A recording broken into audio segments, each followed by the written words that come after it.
we continue to attempt to answer the question that's on everyone's mind. Is Donald Trump dying? See, the White House is apparently very angry that people are talking about Donald Trump's very public health problems. Author Michael Wolff is saying multiple sources are saying they're raging over this being in the news, and they're getting a little bit desperate to try to put this story to rest. And you have to be desperate to rely on Ronny Jackson to be like a person who can vouch for Donald Trump's health. Ronny Jackson, I'll remind you, is the guy that did like the official physical of Donald Trump when he was president and said that he weighed 239 pounds, which is either the most laughable and obvious lie that we've ever seen or proof that Ronny Jackson needs glasses and can't read a scale. But anyway, now he's back, okay, and he's certainly got time. He's lost all of his other jobs and whatever. He's been run out of Washington in the medical field as a disgrace, and he's reassuring everyone that no. Don't look at Donald Trump's hand or the weird way that he weeble wobbles as he walks or the way that he talks slower and he always seems really tired. And outside of the orange circle on his face, he's like Voldemort white. Don't pay attention to any of that. As President Trump's former physical physician to the president, that's the same thing. You can just say one of those.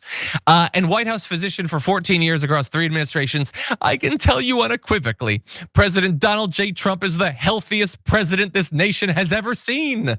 I continue to consult with his current physician and medical team at the White House and still spend significant time with the president.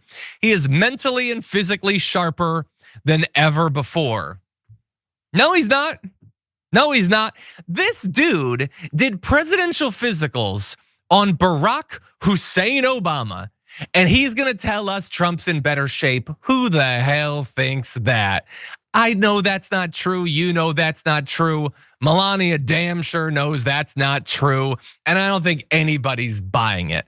Now, in Ronny Jackson's defense, he's hardly qualified to do this sort of analysis. He doesn't have a current medical license, by the way. His license expired. He was stripped of his military rank after a series of scandals.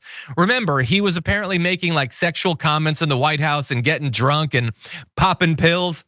And there was this whole culture of like it being really easy to get pills thanks to his presence there and all of that. And so like this isn't reassuring to people. It's gonna take more than just like hiding behind Ronny Jackson. Maybe it's gonna take like hiding your actual hands. And as Sharon, as you tune in, we're gonna show you a little bit of Donald Trump's recent moves to not have his hands be visible in these meetings anymore. What do you think? I can see why he's trying to hide them. Look, Ronny Jackson, as you mentioned, it's just pathetic. He's really reached a pathetic point in his life, and I'm sure there were other dark periods, perhaps the whole thing. He's not an admiral, but he still continues to refer to himself as an admiral. Okay, he doesn't want us to believe what we can actually see with this president who celebrates Cinco de Mayo on a plane with Taco Bell in front of him. I mean, this is silly. Just say he's doing the best he can. He goes through Diet Cokes and all kinds of things, KFC. Stop it, Ronny. Stop it.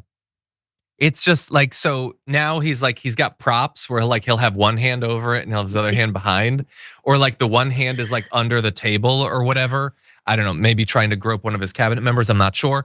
And when he does his Oval Office meetings now, they have gotten a coffee table that goes in front of him so that you can't see his legs or whatever. And I understand that he's a very vain man or whatever, but like, where is this going? Like every week there's a new body part of yours that you have to block from the camera. Is this gonna end up as like the Wizard of Oz, where it's just like a big floating hologram of his face and you can't see him because he's behind a curtain? Or maybe he could get a pair of those Always Sunny in Philadelphia fake hands to just have on top of his so that you can't see the bruises and everything.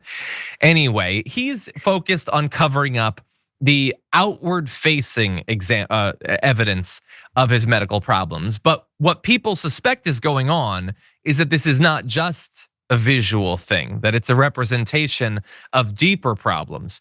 And you can't hide those forever, like behind a coffee table. Those just might catch up to you.